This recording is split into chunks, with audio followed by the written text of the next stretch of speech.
Shabbat Shalom. Happy to see you all.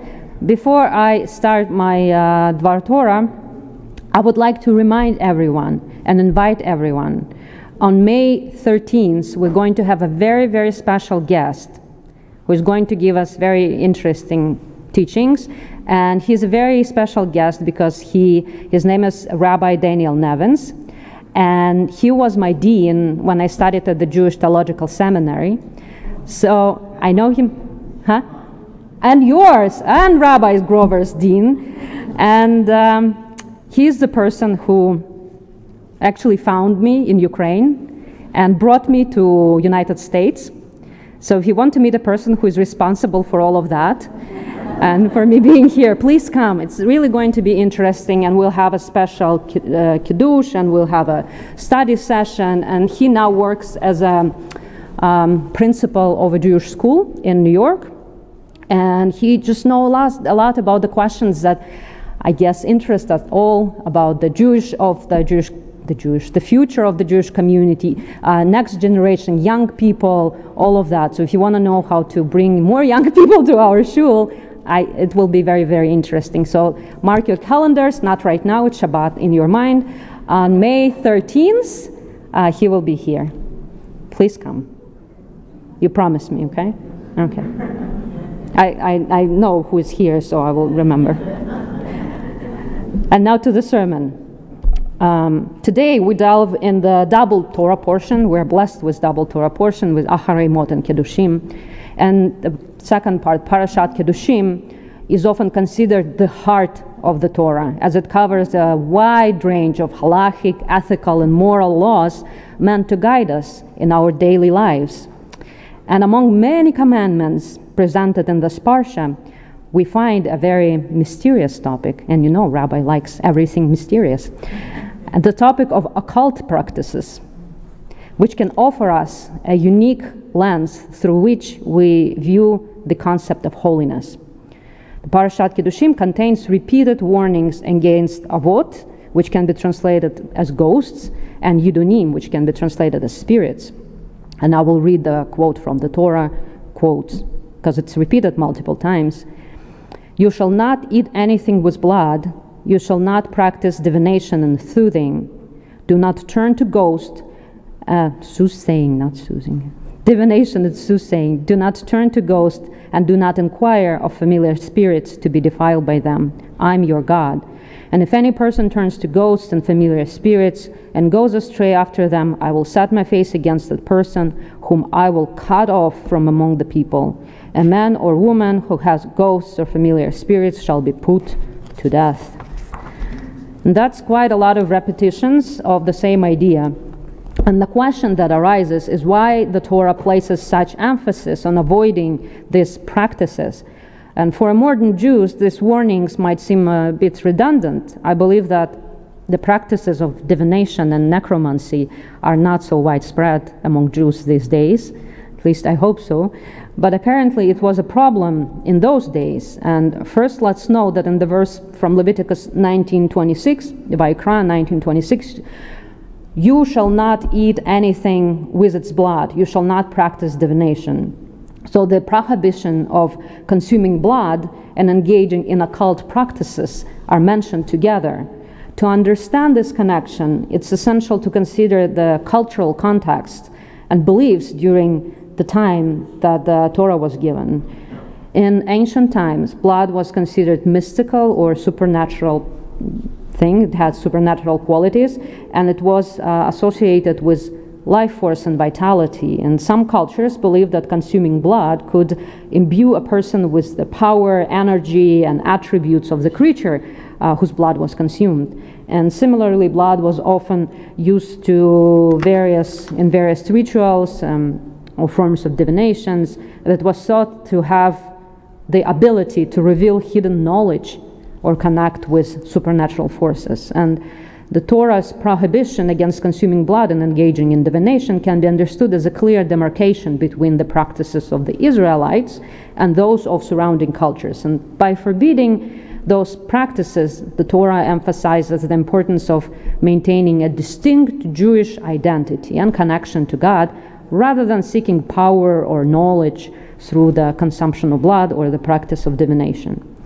And the word kadosh, from which the Kedoshim comes from, can be translated as holy, but it also can be translated as something that is set aside or sanctified.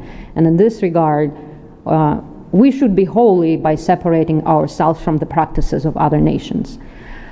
However, a curious and intellectually honest reader could argue that the use of blood in Israelite worship and offering to the temple, to the Mishkan, shared some similarities with magical practices in the ancient world.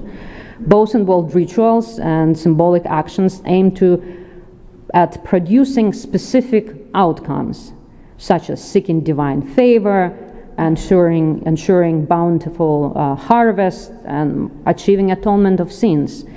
And in the Israelite sacrificial system, the use of blood had a central role, as you all know. The blood of the sacrificed animal was sprinkled on the altar, and in some cases on people or objects involved in the ritual. And these actions could have been seen as having magical qualities, as the blood was believed to carry the life force and symbolize purification, atonement, and the renewal of the covenant between the Israelites and God.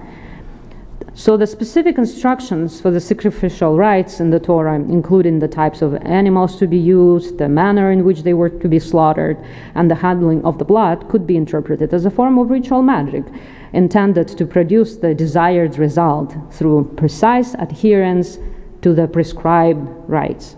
Therefore, for a person that lived in the world that very much endorsed the belief that the blood had magical powers, and that to use blood for divination, Torah gives a clear commandment to use blood only in specific rituals at the sanctuary. It should be done by qualified priests in the state of ritual purity. And perhaps the same approach is valid for explaining the multiple warnings against divination and necromancy. It was simply so widespread that Torah underscores the importance of not engaging in such practices. But did the Torah believe that one actually can summon spirits and talk to them? Or did Torah believe that it was a complete falsehood and trickery? In the book of Shmuel, number 1, chapter 28, we read the following story. I will read the excerpts from the story. The story is much longer. But when Shaul, the king, Saul of that time, he had a war with Philistines. He saw Philistines' force, his heart trembled with fear, and Shaul inquired the Lord, but the Lord did not answer him, either by dreams or by Urim or by prophets. Then Shaul said to his courtiers, "Find me a woman who consults ghosts, so that I can go to her and inquire through her." And his courtiers told him that there was such woman in Endor who consulted ghosts, and Shaul disguised himself. He put on different clothes and set out with 2 men, and they came to that woman by night, and he said, "Please," Shaul said, "please, divine for me by a ghost. Bring up for me the one I shall name you." And the woman asked, "Whom shall I bring up for you?" And he answered, "Bring up Shmuel, the prophet Shmuel, for me."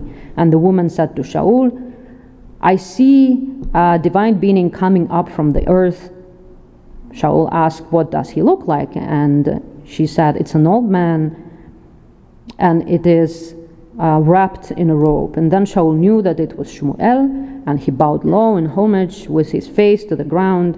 And then they have a conversation between Shaul and Shmuel eventually says, "Why do you ask me?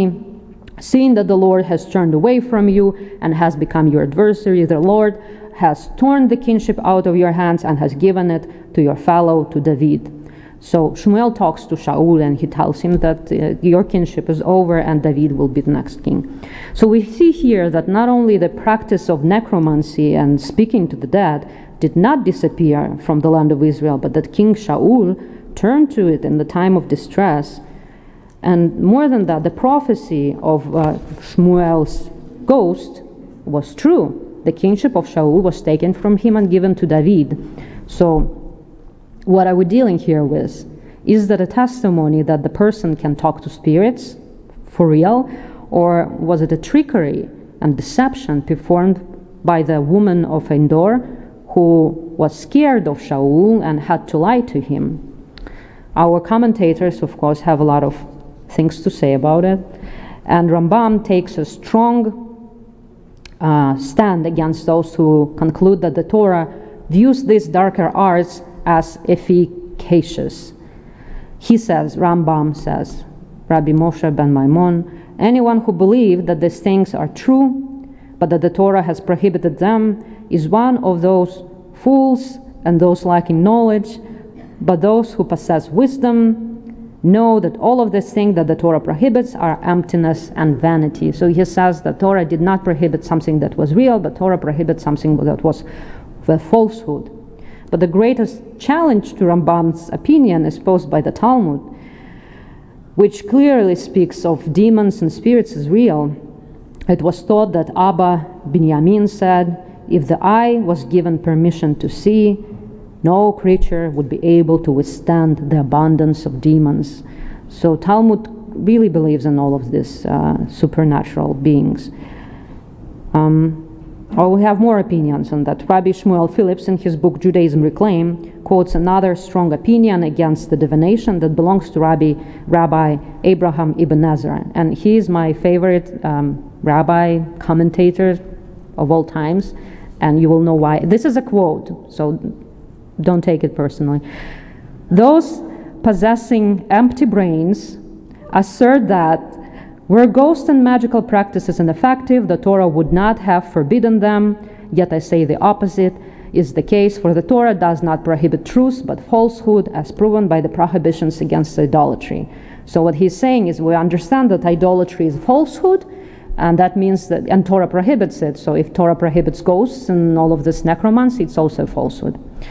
And of course, that is a lovely opinion and a strictly polite way to express an idea. And it seems that Ibn Ezra believes that the divination is a falsehood, and he also slightly accuses the Talmudic sages of being not very intellectual. However, Rabbi Phillips, who quotes this opinion, does not mention that Rabbi Abraham Ibn Ezra was a great astrologist and deeply believed in the reading of the stars, and he believed that it could help people to understand human nature. And he actually wrote a book that is called Reshit Chochmah, the beginnings of wisdom, which is a tractate dedicated entirely to astrology.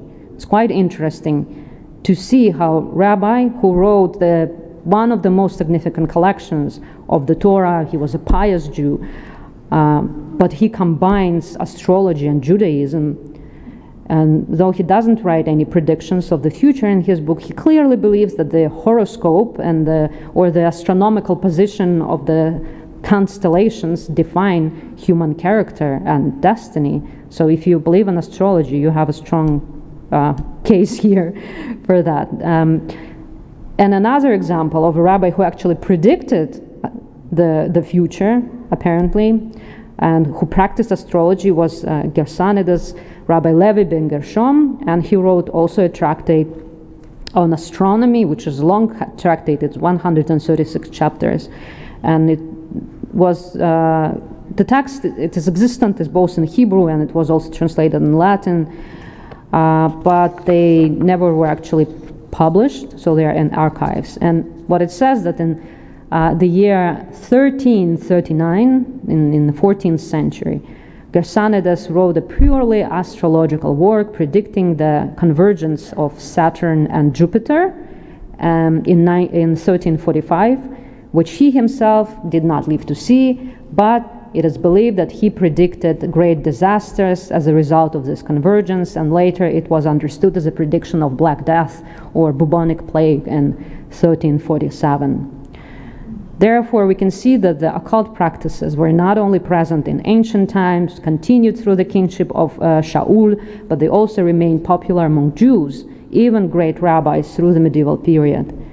And it's quite difficult to make a clear conclusion Were the dark arts and astrology real in the eyes of the sages and Jewish tradition, or a complete falsehood?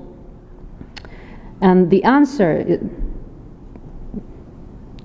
is the opinions of rabbis depend very much on the context. For the Torah, necromancy might have been a real thing, but it was strictly forbidden.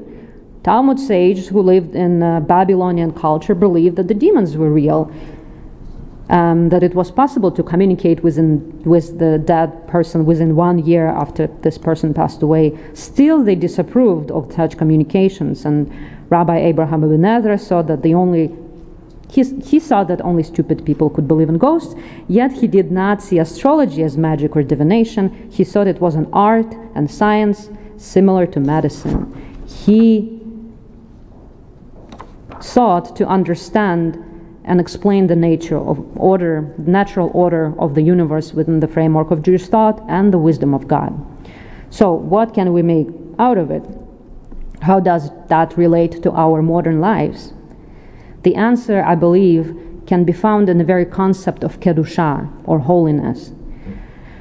By commanding us to be holy people, God is asking us to elevate ourselves above the mundane and profane, and to emulate the divine attributes of mercy, justice, and love. Occult practices, on the other hand, often stem from a desire to manipulate the natural order of the world, or to gain knowledge and power that is not meant for us, and these practices can lead astray from the values and principles of the Torah, creating a barrier between us and the divine. The message of Parashat Kedoshim is clear. Our path to holiness lies not in seeking shortcuts or hidden knowledge, but in adhering to the ethical and moral laws set forth by the Torah. As we continue to study and live by these teachings, we come closer to achieving a state of holiness that reflects the divine presence in our lives. The Torah is explicit in its warning against seeking knowledge or guidance from sources that are supernatural or mystical in nature, such as divination, sorcery, and communication with the dead. Instead, we are urged to place our trust in God and follow the path set forth by our sacred teachings. As we contemplate the lessons of Parashat Kedoshim, let us remember to ground our spiritual pursuits in the ethical and moral teachings of the Torah. In doing so, we not only refrain from engaging in occult practices, but we also strengthen our connection to the divine and strive for a life of holiness, exemplifying the best of what it means to be a part of the Jewish people. Shabbat Shalom.